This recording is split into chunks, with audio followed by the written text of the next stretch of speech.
And so let us discuss now one of the usual topics that are not discussed in your abnormal psychology class, which is the neurodevelopmental disorder. One reason is that you were not able to cover it, perhaps because of the suspensions of classes, activities in school, no, typhoons, and many other reasons why we lack the time in covering specific topics. No, pero the question is, do they appear in the board examination? The answer is yes.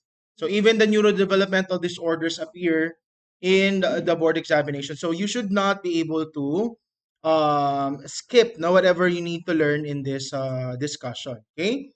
So ano po ba yung mga neurodevelopmental disorders? Essentially speaking, so when we say developmental disorders, they are diagnosed when infancy pa lang, childhood or adolescence. No? That's why it is referred to as neurodevelopmental disorder. So nakikita sila even during childhood pa lang, no? Even during infancy or adolescence. Meron pong mga disorders that are not diagnosed during infancy, pero later on it will progress. The symptoms will become more evident when they now reach their school age. No, when they like for example, the specific learning disorders. No, so I suppose you know already what's dyslexia. We were able to discuss that in your developmental psych. Pero of course, when do we expect children to read? Diba? Siyempre, reading starts during their school age. So you wouldn't know that the child will have or has a dyslexia unless of course they are now expected to read. Okay? So malalaman mo lang yan kapag meron ng expectation for them to um, read a certain text, certain material. Okay? So nakikita po yan during infancy, childhood, and again, adolescence. Nag-start siya mag-develop and progress until adulthood. Okay? So once you are diagnosed of neurodevelopmental disorders, hindi na po yan nawawala. The diagnosis stays the same. Okay? So once you are diagnosed with, halimbawa, ADHD, then that is your diagnosis until old age. Okay? So diagnosis mo na yan. So it has the symptoms needs to be managed. Now, why is it as an area of concern kapag kasi sinabi natin neurodevelopmental kasi it is important because once there's a problem in an earlier stage of development, it will affect their later development. Diba? If you can still remember our discussion with Erickson, diba? So if there's a problem in an earlier development, then it can affect later development.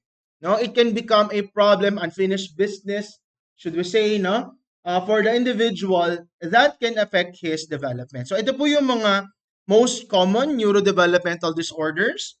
We have the ADHD, we have the specific learning disorders, and autism spectrum disorder, and also the intellectual disability. So we will discuss one by one. Let's have first ADHD. Yan, ADHD. So the central feature of ADHD is one, it could be inattentive. Okay, there's also hyperactivity and also hyper impulsivity. Now, to give you an idea, essentially speaking, ADHD can be of three different types. Ano yung three different types ng ADHD? It could be AD, which is attention disorder. It can be hyperactivity disorder, or it can be ADHD itself. Okay, so possible po yan, no? So it's still part of the spectrum of ADHD if they have attention deficit only or hyperactivity only, or they can have both. Wala pong pinagkaiba yan sa OCD. No? So what do you know about OCD? Sige nga, may I know? Is it a requirement that you should have both obsessions and compulsions in order for you to be diagnosed of OCD? The answer is no, it is not. Pwedeng obsessions lang, pwedeng compulsions lang, or pwedeng both. Ganun din ang ADHD. Pwedeng attention deficit lang, pwedeng hyperactivity lang, or pwede ring both. You get that? Yan. So essentially, again, like I said, these are its central features. There's inattentiveness, there's hyperactivity, and impulsivity. Okay? DSM-5 differentiates two categories, symptoms. So like I said, may inattention, merong hyperactivity and impulsivity, and you can have the both. You can also have the both. Okay? So, ADHD, the impairment is seen behaviorally speaking. Syempre, as you notice, they are hyperactive, malilikot, kaya minsan nagkakaroon niya ng misdiagnosis. Okay, especially for boys. Bakit nagkakaroon ng misdiagnosis of ADHD in boys? Because normally we would expect that boys are kids, no? Boys. We're talking about children. Now, boys are generally what? Playful. Okay? They're generally playful, no? Malilikot. And sometimes those playfulness will not be seen as a symptom. They would say that it's just normal because they are just kids. No, natural that they are playful. So they are not diagnosed of ADHD. But later on, it's possible that those symptoms may surface when they are already they're already adult. Okay? I'd like to clarify myself now. They already have the symptom, but it is misdiagnosed. Okay, they already have the symptom, but it's misdiagnosed, no? But it becomes a problem later on in adulthood. Like, for example, you're too playful even if you are in work. You get that? Would that be an area of concern in the workplace? Definitely. Okay, definitely, no? So, you still have, kumbaga, wala yung seriousness mo in your job. You joke around. Say, for example, it becomes troublesome in your workplace. You're not doing your responsibility. You get that? So, makikita siya in adulthood, but in reality, meron na siya during childhood pa lang. You get that? Just like what I've said earlier, nagkakaroon ng underdiagnosis, no? Of the ADHD, especially for boys, no? Yeah, so there are behavioral problems, there are cognitive problems. Ano po yung cognitive problems ng may ADHD? Yan, they always seek for what? They always seek for mental stimulation. Now, children with ADHD requires mental stimulation. Meaning, what do you mean by that, sir, when you say mental stimulation? They look for situations wherein there is a trigger of what we call as dopamine. No, perhaps you're aware of what's dopamine. No? Ano ba yung dopamine na neurotransmitter? It is responsible for what function? Pleasure, right? They always seek for pleasurable activities.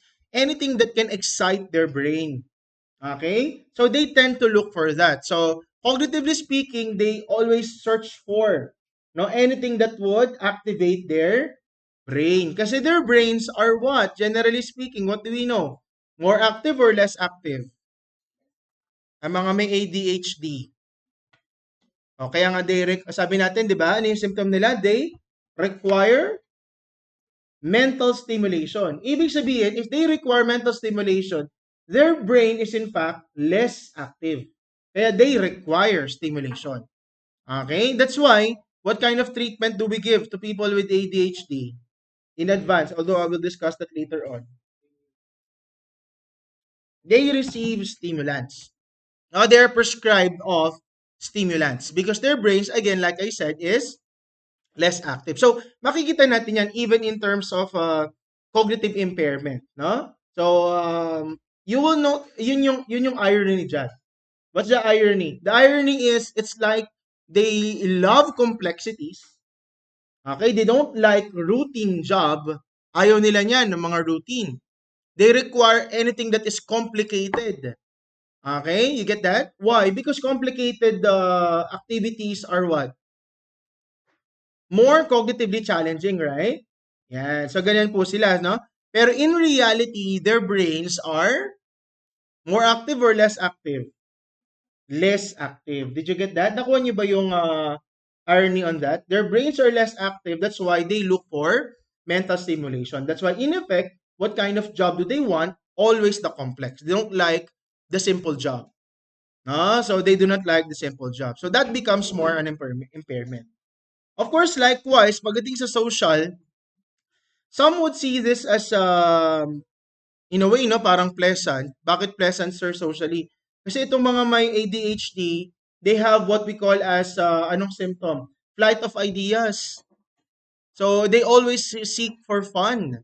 Na? What is pleasurable, they look for that. Yung mga dopaminergic activities. Okay, get that? So, like I said, socially speaking, they may be fun to be with. To tell you honestly, no, yung mga may ADHD, minsan masarap silang kasama, no? Kasi nga, kwento ng kwento, daldal ng daldal, hindi nauubusan ng topic. Ganyan ang mga may ADHD. No? So, kung ikaw ay malungkot, sumama ka sa may ADHD, mag-enjoy ka, no? Kasi hindi siya nauubusan ng ng kwento, laging masaya. Ganon sila. Pero of course, in situation that requires seriousness, you cannot expect them to work well. Yun ang problema. Like what I've said, no, in job, yun ang nagiging problema, no? Nahihirapan sila in the terms of their responsibility. Academically speaking, likewise, ganun din. Nagkakaroon ng confusion whether this is intellectual disability or ADHD. Bakit? Because both of them have low scores or low grades in school. Bakit ka sila pares na may low grades in school? Ang may intellectual disability, they want to perform, but they cannot. Eh, ang ADHD naman, ang problema, they do not finish their responsibilities. Okay? They cannot stay in a full-length lecture. Ayaw nila niyan. Okay? Very problematic yan sa kanila, no? Um, I can just recall, I can just recall one situation wherein I was talking in a lecture na straight na 8 hours straight. Na meron kasing ganyan eh. May mga ganyan ako minsan na racket, no, that I'm the lecturer for 8 hours straight, ganyan. 8 to 5 na lecture. And then suddenly, may isang estudyante na biglang aalis. Nung second day na nung lecture, then in-approach ako ng estudyante. So yung tinuturo mo about ADHD, saktong-sakto, ganyan nga yung behavior ko. Minsan hindi nga na makatapos. Kaya pasensya na kung nauuna ako minsan umaalis kasi parang yung symptoms are kicking in. No, they cannot focus on a full-length lecture. Ano ba yung mga examples mo, sir? Like for example, in monitor, when you're working in a certain task, no? They cannot do a job wherein alam niyo yan, sa monitor nandito yung Word, nandito yung YouTube, may game, may manga, sabay-sabay yan. No, hindi pwedeng isa lang ang ginagawa nila. Dapat sabay-sabay. So, they will not be satisfied in one window alone. Multiple windows yan. No? Kailangan laging may complexity. So, if it's not anymore stimulating, hindi nila kaya. Kaya technically, nagkakaroon sila ng problem even academically. They have problems academically. Kaya sabi ko doon sa estudyante, oh, do you still get your medications? Do you still take your medications? Unfortunately, hindi na raw, no? Sabi ko, if you really want to take the board examination, make sure you're under medication. Kasi hindi ka makaka-focus on the examination itself. Imagine mo, 100 items yan. Baka nasa 50 pa lang or even less than that pa lang, wala na, gumiwag ka na, gusto mo na umuwi. Now, for you, it's not anymore stimulating. You get what I'm saying?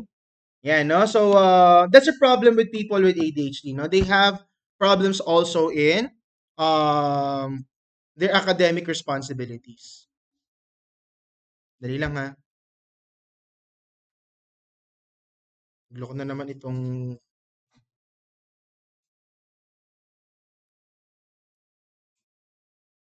sige, for a while lang.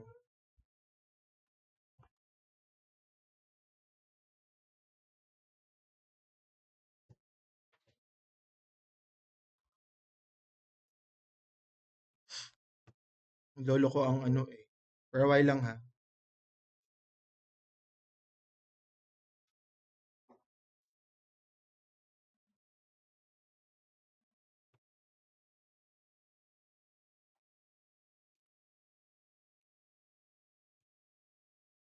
Ano ba yan? Ayaw.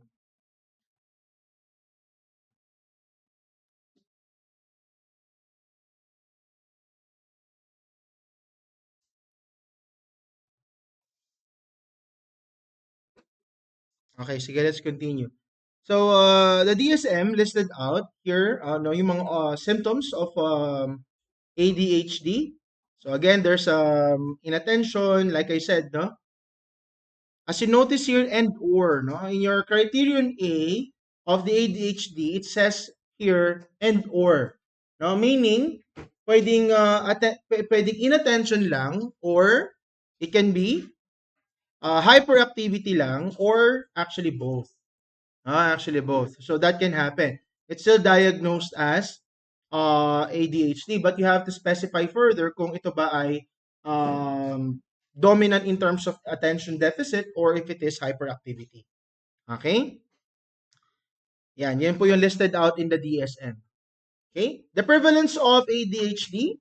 Okay, 3% to 9% worldwide, 11% in the children in the US. And onset is around 3 to 4 years old. And as you notice, this is seen mostly in boys than girls. Bakit kaya? Because I think we know already that there's such thing as externalizing, internalizing symptoms, right?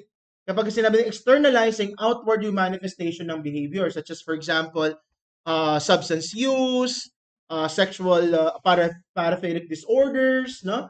Puro outward yan. Kapag outward, antisocial, outward yan, no? Narcissistic personality disorders, outward yan. Kapag externalizing symptoms, mostly, kanina nakikita, men, no, or boys.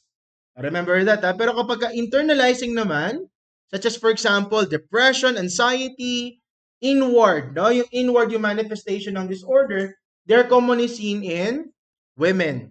Okay, huwag yung kakalimutan. Kaya also, ganun din, no? Even in ADHD, as you see here, 3:1, no, in terms of the ratio, no, sex ratio between boys and girls. Okay? So adults with ADHD, like I said earlier, no, true enough that ADHD is a neurodevelopmental, but they can also be seen in adults. Pero ulitin ko, no, even if they are diagnosed during adulthood, there's already a consideration, there's already a view, okay, presumption that their ADHD started during childhood pa lang. It's just that it is misdiagnosed. Nakuha po ba natin? Yan, common po yan, very common po yan. Okay? So ano yung manifestation? Lower level jobs. So they tend to have problems with that. They want decision making kagad, ano? Yung mga may ADHD. Ayan, 2.5 fewer years of education. Problems with ADHD, more likely to be divorced, have substance use problems, and antisocial personality disorder as well.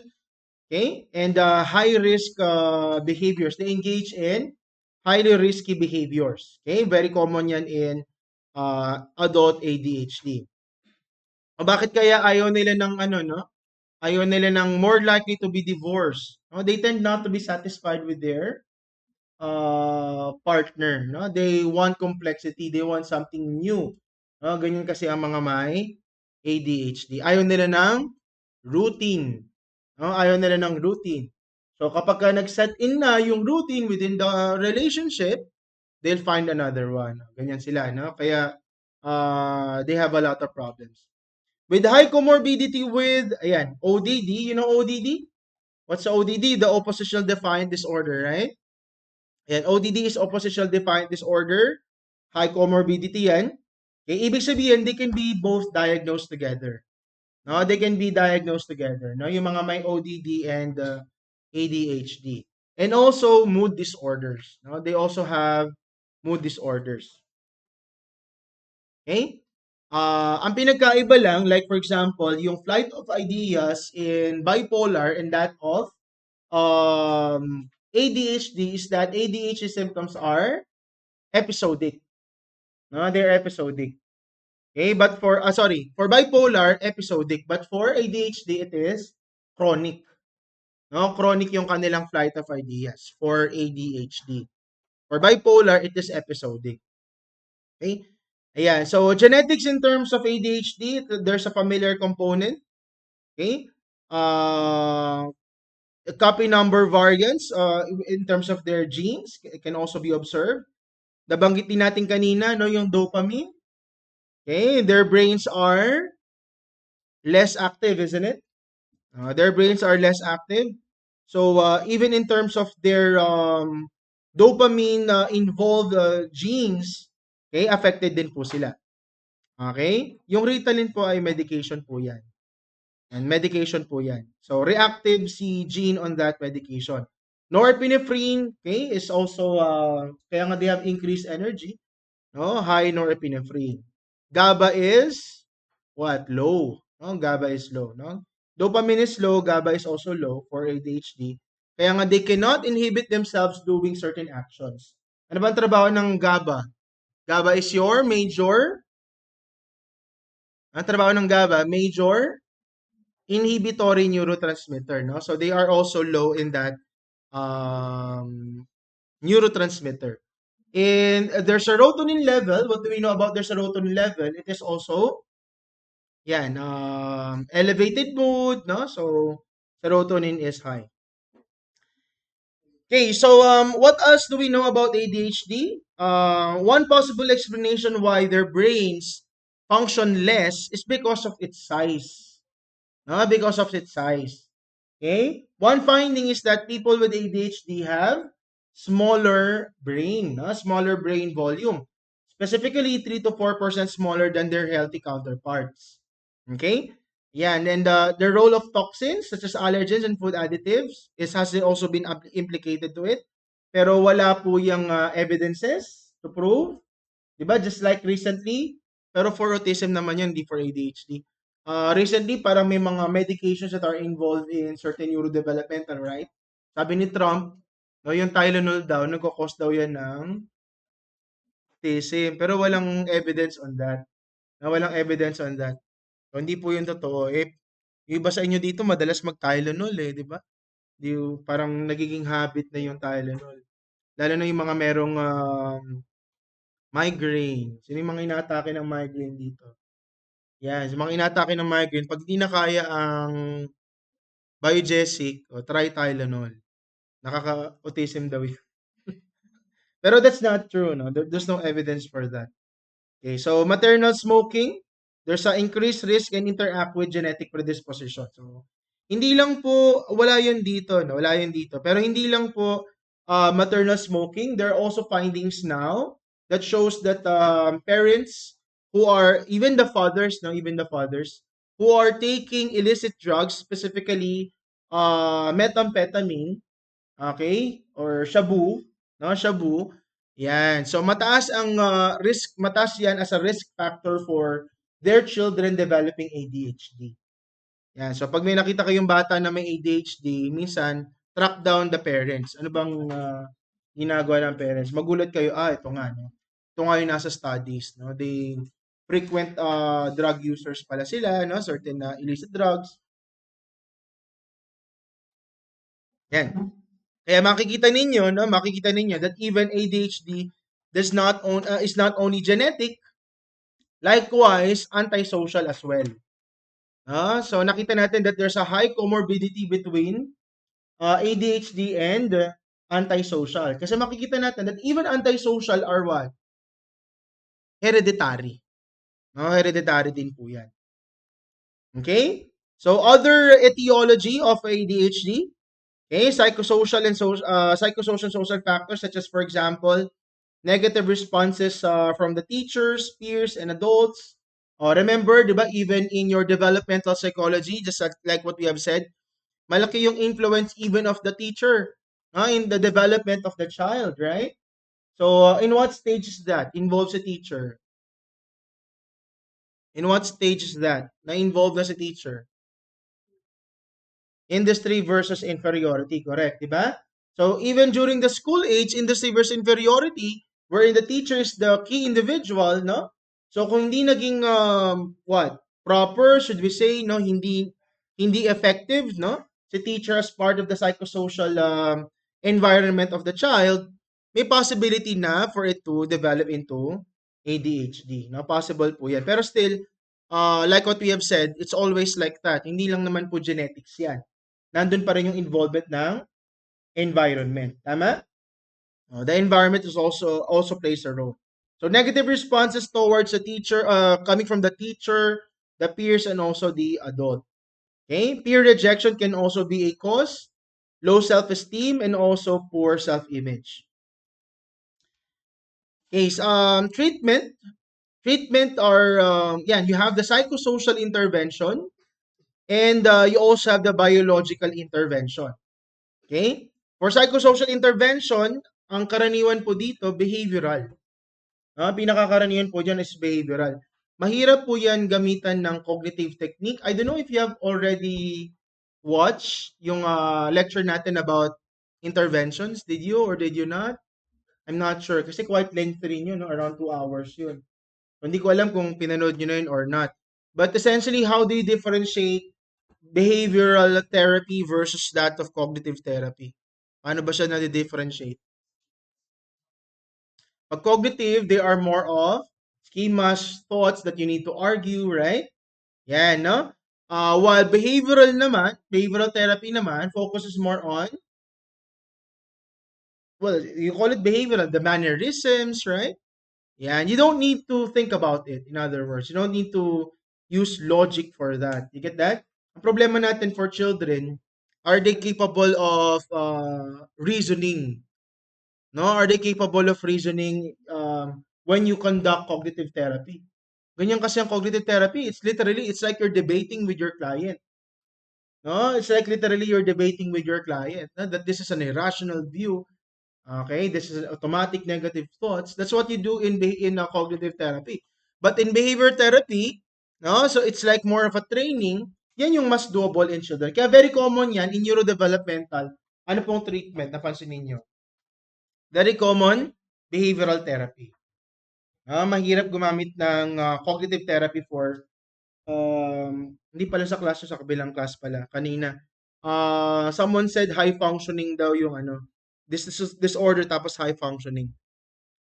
High functioning pero ibig sabihin lang nun, wala siyang ganong impairment, he can still do his job, ganun lang yun. Hindi ibig sabihin na pag sinabing high functioning, halimbawa, MDD high functioning, hindi ibig sabihin nun that they are genius, no, hindi po yun. Ibig sabihin lang nun, even though he's suffering the full-blown symptoms of the disorder, nakakapagtrabaho pa rin siya, nagagawa pa rin niya yung job niya. Okay? Yan, no? So, essentially speaking, kapag ADHD pinag-usapan natin, no, or neurodevelopmental in essence, we focus more on the behavior to make them functional. Okay? Such as, for example, improving their academic performance, decreasing disruptive behaviors, improving social skills. That is why the intervention that we provide to them, no? Halimbawa, pwedeng maging token economy yan. No? We give them reinforcements, no, on the things that they are doing properly. Yan, possible po yan. Yan po yung pinaka common if we become a behavioral therapist. No, handling children with ADHD. Marami pong ganyan ngayon, no, that they bring their children to behavioral therapists. Okay? Yan yung option natin. Okay? Kasama rin, of course, even the parent training, social skills training. Bakit parent training? Because, of course, at home, who continues the intervention is the parent. Okay? And of course, the biological intervention. Okay? Ang pinaka-common, of course, is biological intervention. Kasi nga, as we have seen earlier, di ba? Children with ADHD accordingly have smaller brain. Kung smaller brain pa lang, of course, the biggest treatment approach that we can provide them is more on the biological intervention. Kasi brain ang pinag-uusapan. Okay? Yan. So, what kind of treatment do we give them? Yan. So, biological, the treatment that we give them is Ritalin. The most common, but that's a brand name. No? Yung Ritalin is actually a brand of medication that they receive. But generally speaking, they receive stimulants. No? Sir, stimulants, so ito ay parang kape. Kasi ang kape ay stimulant, right? Kape ba ay stimulants? What do you think? Yes, kape is actually a stimulant. Um, Shabu is stimulant. Methamphetamine, right? It's actually a stimulant. So can we give ADHD patients shabu? Siyempre, ang problema, siyempre hindi yun regulated, no? Unlike ng if you buy those stimulants in the pharmacies, no, prescribed by your psychiatrist, siyempre yan ay mayroong exact number. No, regulated yan. No? So in other words, kung regulated yan, it will not become habit forming for the individual. Ang problema kasi, kung halimbawa, ano, yung mga nasa black market, as much as you want, hanggat may pera ka, take ka lang ng take. Ganun ang problema. Kahit high dosage na yan, take ka lang ng take. You get that? Unlike for doctors, halimbawa, take this pill once a day. You get that? Merong exact number yan for that medication, which is not seen in the black market. You get what I'm saying? So it's like you're saying here, sir, parang the chemical itself is similar pala. Well, the answer is actually true. No, I'd like you to look at, no, if you would like to Google that, no, try nyo i-Google. Sige nga, what's the generic name for Adderall? Amphetamine. The generic name for Adderall is amphetamine. Exactly the same as shabu. Konting version na lang niyan. You get that? Ayan. Katulad na siya ng shabu.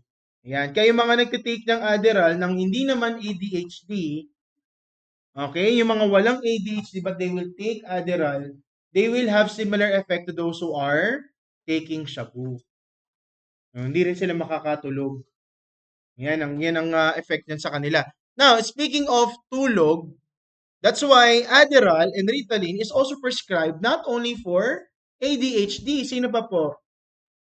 Yung mga merong narcolepsy. I guess you know what's narcolepsy, no?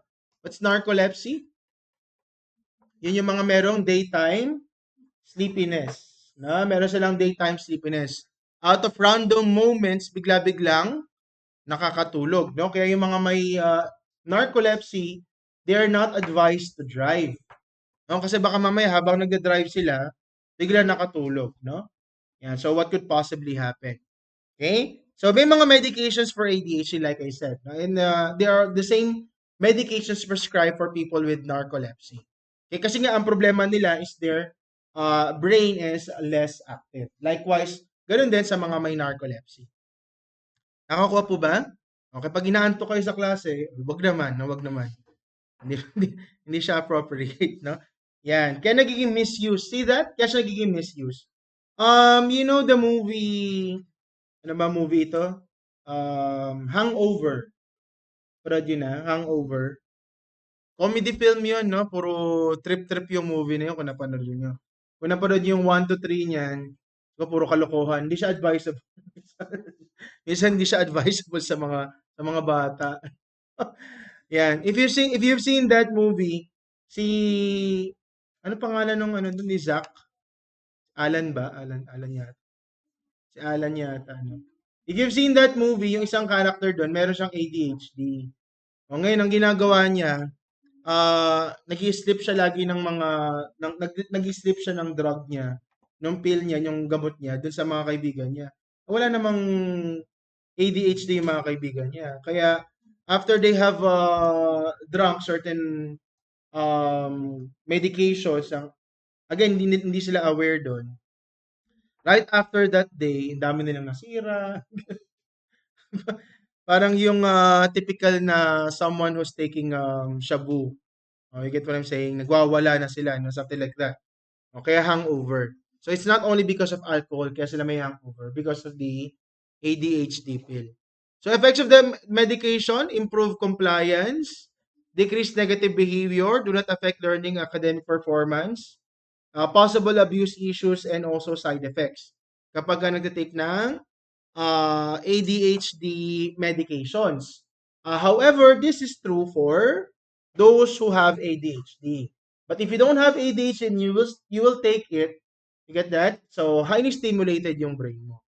Di umano, no, di umano, kwento lang naman ito, no? Kwento lang naman. Di umano, yung mga residente, no, sa hospitals, lalo na yung mga nasa emergency room. Di umano ang kwento, yung mga doktor daw nagpa-pop sila niyan. Bakit? Kasi nga, imagine ilang oras yung kanilang shift.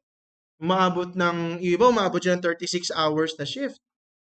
36 hours, so isa't kalahating araw silang nasa emergency room. O, 'di ba? Kailangan niyang gising ka. Mga residente, karaniwan 'yan, hindi lang sila naka-duty, ano pa, nagre-review rin 'yan for their specialization. Yan ang common 'yan. So they don't just take on their duty, do their duty, attend to patients, but they also study. Kaya iba sa kanila sabi, no, di umano lang naman 'yon. Nagpa-pop daw ng mga ADHD pill, ng stimulants. Ayan. So, para hindi sila makatulog. Okay? So, pero of course, hindi naman sila addicted to it. No? They know the consequences for it. No? Kaya, naiiwasan, no, yung possible abuse. Okay?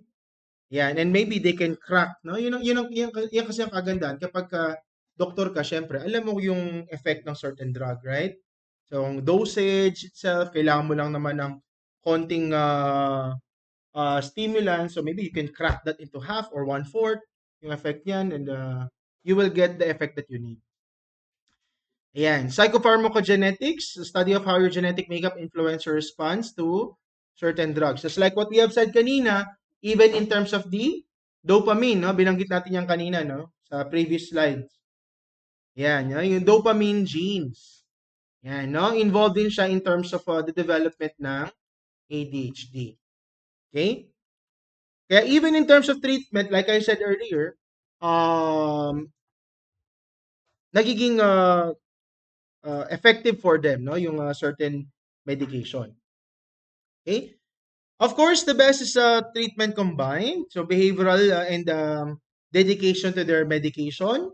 Dedication to their medication. Why? Because there are some patients who do not like taking their medications. One reason, of course, expensive. Oh, yung isang naging hindi ko siya client, student ko siya. So wala siyang breach of confidentiality. Yung naikwento lang niya sa akin, mahal daw kasi, yun ang problema. Mahal daw kaya daw siya nag-stop. Yung nakwento ko sa inyo kanina na estudyante, no? So, mahal po kasi, sir, kaya hindi na ako nagtutuloy mag-take ng medication. Yan, no? For that student's status, mahal siya. Pero technically, kapag may edad-edad ka na, kumikita ka na, doable na yun, kayang-kaya mo ng bayaran. Okay? So, recommended, of course, is the combined treatment, behavioral, and also the medication. Of course, the one that is advised is what? Okay, combined treatment pa rin. No? May effect pa rin kapag combined. Mas mataas pa rin ang efficacy of the intervention if it is combined, behavioral and also medications. Now, kapag specific learning disorders naman, so what do we know about this? Specific learning disorder, performance substantially below expected levels in terms of their IQ. Meaning, anong meaning nun? Meaning, they could actually be intelligent. They could actually be intelligent, but in a certain area, they are not capable. Okay? So, I'll give you an example. Kinesthetically, no, I would suppose, kinesthetically, kasi syempre, pag sabi ng intelligence, di lang naman yan verbal, numerical, no? It can be kinesthetic. That could be, no? There are certain perspectives on that. Kinesthetically, I would say, si Tom Cruise, no? Is intelligent kinesthetically. Right? You know Tom Cruise? Tingnan nyo naman, no? Ilang taon na yan? 60 plus. 60 plus na siya, di ba? 60 plus na siya, pero tingnan mo yung itsura niya, yung katawan niya, yung physical fitness ni Tom Cruise, no? Even the activities that he does. You would say that he might really be kinesthetically genius. You get that? Pero, I don't know if you're familiar that he's actually dyslexic. He's actually diagnosed of dyslexia. No, si Tom Cruise. So you might be asking, paano niya binabasa yung script niya, sir? Diba, if you're an actor, no, you have the script that you have to review your script, you know how to act it out. Accordingly, si Tom Cruise daw ay meron siyang mga personal assistants that reads the script for him. So he's not reading the script, but rather someone reads the script for him. So he is diagnosed of dyslexia. Hindi ko lang kung sino pa yung mga diagnosed of dyslexia. Pero even in the showbiz, marami pong mga diagnosed. May kilala pa kayo? Sino pa? See? Sino pa? Sino ba yung kilala nyo na celebrity diagnosed of dyslexia? Dyslexia is one of the specific learning disorder. So my point is, even if you are generally, no, overall, your intelligence is actually high, no, you may develop what? You may develop certain specific learning disorder. Okay, likewise, ganun din, no? Likewise, ganun din. You may also have low intelligence and then yet, you have certain learning disorders. The problem is, of course, even if you have learning disorder, kapag ang IQ mo ay mababa na, hindi na siya ma-observe. You get that? Kapag halimbawa you have intelligence of, halimbawa, borderline, so natural, even in all aspects, different subjects, talagang hirap ka na. Hindi na makikita kung meron kang dyslexia, dyscalculia, or dysgraphia.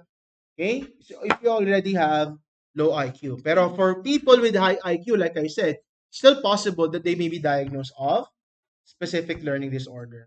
Is that clear? No, based on age, IQ, and also their education. Okay? So, there are actual versus expected achievement, of course. So, yung mga expected achievement, like for example, no, ano ba yung considered as passing mark? So, yung mga expected achievement, karaniwan yan, nakabase yan in what? Social determinants, like for example, grading in school. Nakukuha? How do we know that that individual actually passed? Ito siguro aware kayo dito, no? Pero, kaya nga sabi ko sa inyo bakit sinasabi ko sa inyo na huwag kayong mag-share ng materials? Na huwag kayong mag-share ng materials kung ano man yung meron tayo. Bakit? Kasi I'm telling you, I'll tell you this directly. Yung grading system niyo incapacitates you. Hindi ko alam kung alam niyo. Yung grading system na meron kayo makes you handicap in comparison to other schools. Kasi ang passing ninyo ay 50. Ang passing ng ibang school ay 75. Ang layo. Parehas na zero-based yan. Sa kanila, pasado ka na ng 50, 60, pero sa ibang schools, bagsak ka. See that? Kaya sa ibang mga schools, literally filtered. No? Sa ibang schools, literally filtered. Pero sa atin, maaring hindi. No, the only filter that we have is yung QPI ba yun? UPI ba yun? Tama ba? Yan. Pero still, mababa pa rin yun. Kung titignan mo maigi, malayo pa rin siya sa standards ng mga state universities, ng ibang universities, even some other private schools. Kaya ang sabi ko sa inyo, dapat ang target nyo, hindi 50. Ang target nyo lagi dapat 75. Oh, so you have to be aware of that. You get that? This is what I'm telling, no? That the expected achievement is based on social factors. O katulad na lang sa FEU, ano ba ang expected achievement? Kalahati, pasado na yan. Ba't nga ganun, ano? Ba't nga ganun? Bakit nga ganun? Siyempre, hindi naman kayo appeal. Appeal na ba kayo? Mag-rally tayo sa Gate 4. Itaas ang passing grade. Gawing 75. May magra-rally kaya niyan. Gawin nating 75 ang passing. Meron kaya? Hindi nga. Wala, no? Sana may mag-rally ng ganun, no? Para at least, yun nga lang, maraming babagsak. That's for sure. Maraming babagsak. See that? Kaya your orientation should be, kasi ang passing sa board exam, 75, di naman 50 eh. Kaya nga I'm telling you, yung passing mark, yung ating performance sa board exam recently, it's really a miracle. No? Really a miracle. No? Talagang kakaiba, no? Madami tayo and then yet mataas yung passing rate. Imagine that. Madami tayo and yet mataas ang passing rate. What really happened during that time? Oh, 'di ba? So kaya we would say na we're thankful, no, that they did their best. We're also doing our best. They know that. The students actually know that. No, so we help them hanggang sa actual board examination na, no, nung nagre-review pa kami even after their graduation. Yan, no?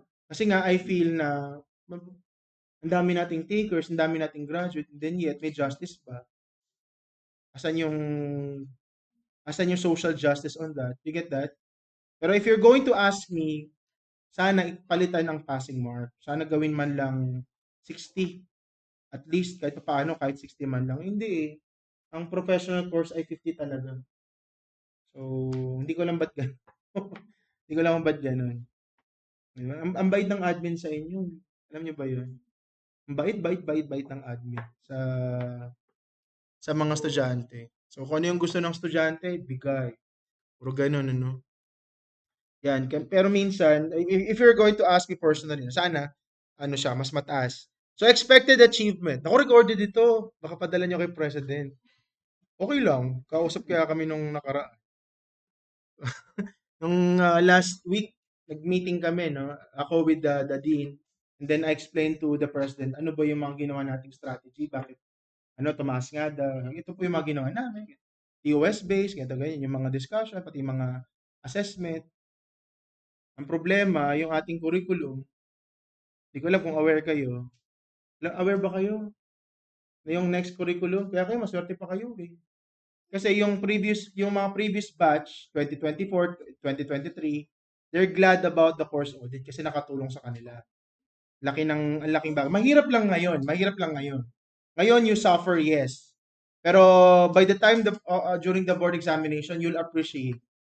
You will look back and then you will think na buti na lang meron kaming ganito. Buti na lang, no? Meron kaming course audit. No? Na-realize nila yan pagdating sa board exam. Well, yun naman talagang objective why we do this. Ang problema, ang next curriculum, walang course audit. Bahala kayo sa buhay nyo. Kung bumagsak sila, di kayo na bahala dyan. Tinanggal nila eh. Tinanggal ng admin ng course audit. Go ahead. Samantalang ibang mga school naglalagay. Ang UST may correlational course. Ang UP may sariling review. Tayo, tinanggal. O di, go ahead. Tignan lang natin. No? Di, bahala sila sa nila.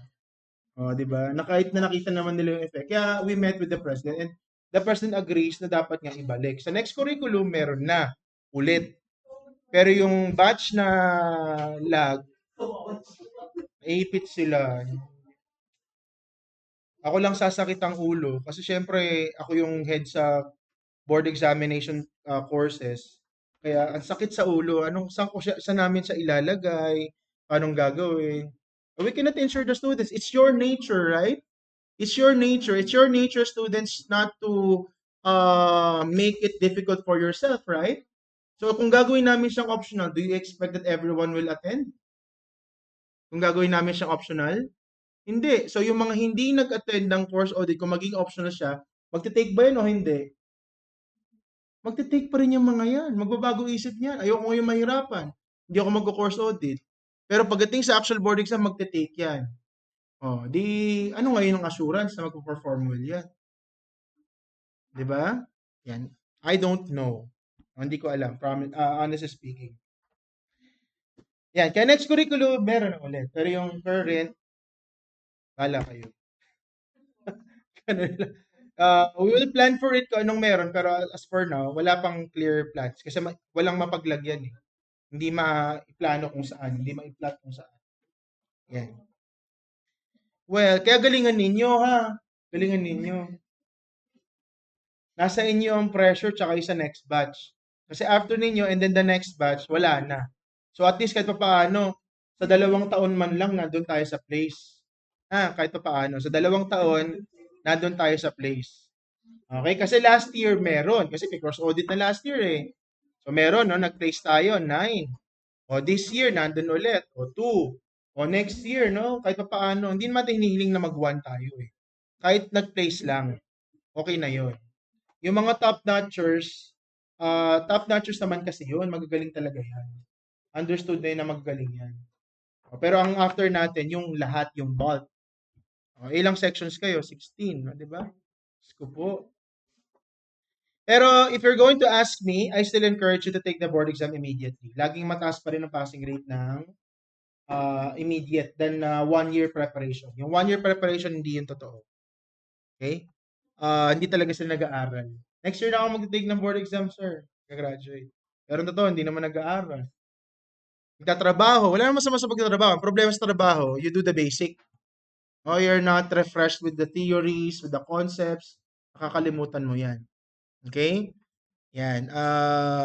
Of course, it might seem that sir, parang FEU lang naman nag-benefit doon kung maganda performance ng FEU. Ano ka? Pati kaya kayo. Kasi nga later on, pag nag-apply ka ng work, ang ilalagay mo dyan ay FEU. And then, pag nakita nila, top performing ka, top 2. Ibig sabihin, maganda ba sa FEU o hindi? Madali kayo ma-hire. Because of that. Madali kayo ma-hire because of that. 'Di ba?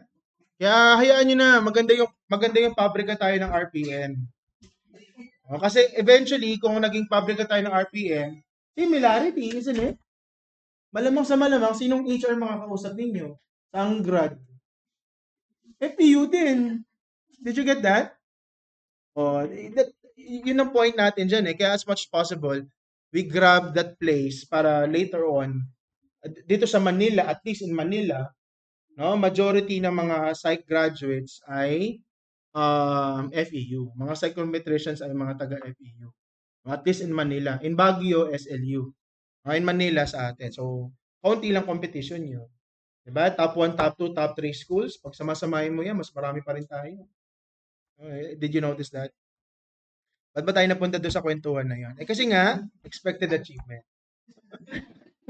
Mababa yung expected achievement sa inyo. Kaya galingan ninyo, ha? No, I'm encouraging you to go beyond the 50%. No, go beyond the 50%. Dapat ang target nyo 75 kasi sa board exam ay 75. You can go more than better. Okay? So, unexpected underachievement, like I said, ano ba yung mga expected underachievement? Again, socially determined naman kasi yan. Okay? Specific learning disorders are not just sensory deficits. Like for example, malabo visual acuity is involved. No, it's not. Kumbaga, malinaw naman yung mata pero hindi siya makabasa. Okay? Yan. Combined under DSM into specific learning disorders such as the reading disorder or what we call as dyslexia, mathematics disorder or what we call as dyscalculia, and then written expression which is dysgraphia. Okay? So, ganun din, no, sa mathematics disorder, di ba sir, mga psych major, ayaw talaga ng math. So, may dyscalculia ba tayo? Wala. No? We're talking about the basic operations. Even the basic operations becomes difficult for them. Kapag sinabi nating dyscalculia, no? So they have this mathematics disorder. And then written expression, again, even if after some time that they have learned writing, still, mababa pa rin yung kanilang performance. Okay? And then also, response intervention becomes difficult. Why? Okay, because of course, they need to read something, no? Whenever we do therapy, no? Hindi po nawawala yun. So, very common that we utilize certain reading materials, contract, informed consent, no? Whenever we do intervention. Okay? So, yan po yung different types of specific learning disorder. Sa DSM naman po yan. You have a copy of your DSM, ha? Okay? Yan. And then the prevalence, so, quite plenty, no? Yan. Caucasian, 1%. 2.6 in African American. Okay, 4 to 10% of it would be reading difficulties or dyslexia. So like I said, may mga artista nga, in fact, no? Na merong dyslexia. Parang may nabanggit na Filipino, hindi ko lang maalala kung sino eh. Parang singer siya, hindi ko lang may estudyante na nagbanggit sa class before. There's a Filipino singer who actually has dyslexia. So, ang question, paano niya binabasa yung lyrics ng song? So, someone reads it for him or her. Hindi ko lang maalala kung him or her. Si Regine ba? Si Regine ba? Hindi ako sure exactly. Basta merong isang Filipina singer who has dyslexia. And similar to Tom Cruise, someone reads the lyrics for him or her. And then, syempre, sa kanya yung tone. Okay? Then, mathematics disorders around 1%. Okay? So, statistics, students with learning disorders are more likely, to have higher dropout rates, to be unemployed, of course. Okay? Also to have suicidal thoughts. Yan, because of course, if they tend to have failures, nagiging comorbid yan even in what? Depression. No, nagiging comorbid yan ng depression. Bakit siya naging comorbid ng depression? Kasi nga, laging failure in school, occupation, parang hindi siya maka-move forward. Like I said, the expected achievement is placed by the society. No, it's placed by the society, no? Yan. Even if they are born with it. Okay? So possibly related to communication disorders as well. Genes are also involved in learning disorder. So, familial component, so it can be seen within the family kapag reinforced ba, even the education itself, right? Yan. So, meron mga families that are focused on their children's achievement. Yan. Multiple gene factors such as the 1, 2, 3, 6, ayan, 11, 12, 15, and 18. And wala naman po niyan sa board exam accordingly. Ang brutal naman kung tatanungin niya ng board exam, no, yung mga specific numbers. But accordingly, wala naman daw. Okay? Sabi nila nito nakaraan, madali daw ang ABSIC. Madali naman daw ang ABSIC. Yan daw yung pinakamadali. So, I'm not sure, syempre, next year, during your time, magiging madali pa kaya. Ito pala, no, people. Listen.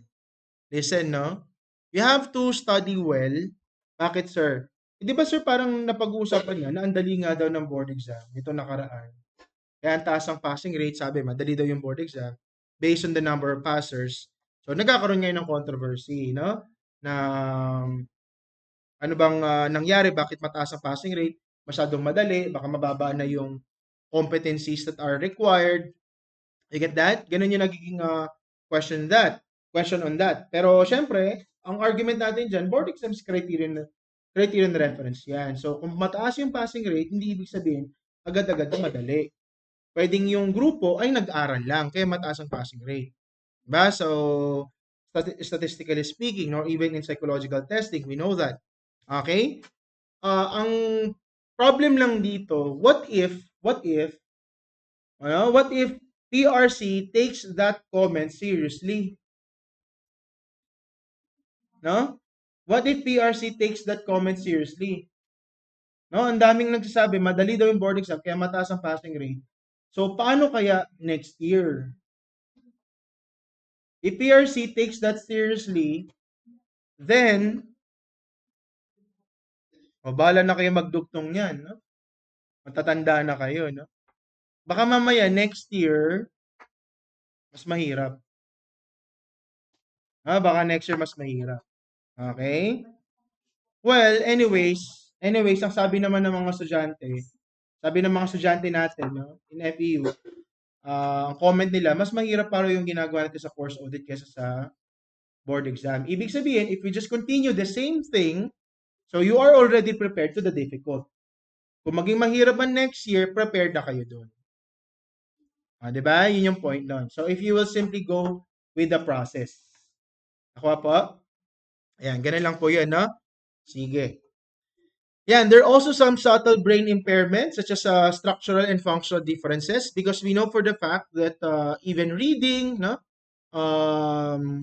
even writing, no, yan po ay parts of your brain, no. There are certain functions in your brain involved in that. Kaya they are also involved, even brain impairment.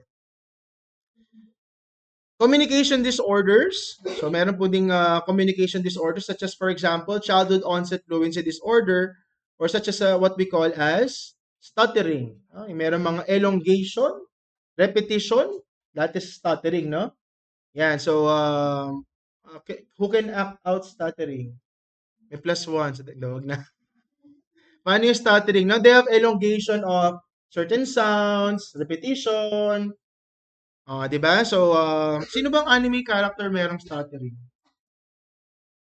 Sino bang anime character? Meron ko naalala, pero baka hindi nyo kilala yun eh. I forgot the name itself. Actually, yung isa sa mga lieutenant sa, ano bang anime ito? Hindi, yung isa pa. Yung mga Shinigami sila. Bleach. Meron isang lieutenant doon na, never mind. Yan. Basta yung, yung story is about Kenpachi. Yung, tapos sugatan si Ichigo, dinaan sa ilalim ng tunnel. Something like that. So, yung lieutenant doon, di ba, para meron siyang stuttering. Ayan. Or, in Filipino terms, bulol. Yan, bulol. So, that is stuttering. Other languages to order, meron ding cluttering. Paano naman yung cluttering? They always have extra words when they speak.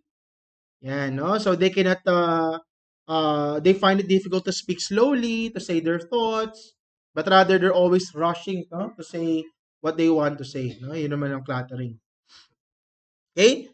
So, disorders of reading, like I said, no, dyslexia and other disorders as well. Sige po. And like what we have said earlier, even brain areas are involved in dyslexia. So, as you notice, for the healthy individuals, you would see activity in their brain, no? You would see activity in their brain. Okay? Yan. Pero for dyslexia, less active sila. So visual lang. So the area responsible for their language comprehension is less active. Now for the healthy individuals, as you notice there, bakit siya red? Ibig sabihin, the language area, okay, is activated. Anong part ng brain ito? Anong part ng brain ito? Sige nga, may I know? Anyone who can tell me? Which part of the brain is that?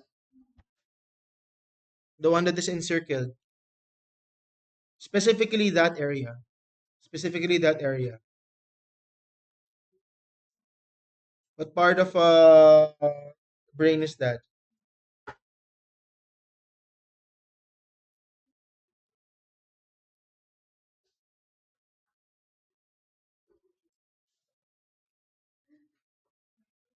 That is your what?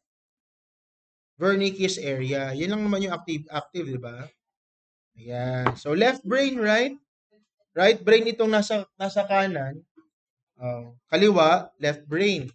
And the Wernicke's area is found in the left brain, right? So understanding language. So it's not the issue of vision, as you notice, kasi even the visual area, tingnan nyo yung visual area, activated for both the normal and the dyslexic. Ibig sabihin, kung ang tanong ay nakikita, nakikita nila. But the problem is where? The problem is the activity of the, hindi siya visible, no? Hindi kita yung activity in the Wernicke's area among dyslexic. So, the problem is more on the understanding. Okay, no understanding. Sige po. Hanggang dito muna yung ating lecture for this recording. I will continue on this. So, marami pa yan. And then, kukontinue ko rin hanggang umabot ng neurodevelopmental. So that at least na-cover natin yung mga topics that are not normally covered in your website. Okay po? Yan. Pero, I already had a good summary of discussion in your Canvas. Kung pinanood nyo siya, makakatulong din yun. Any questions po?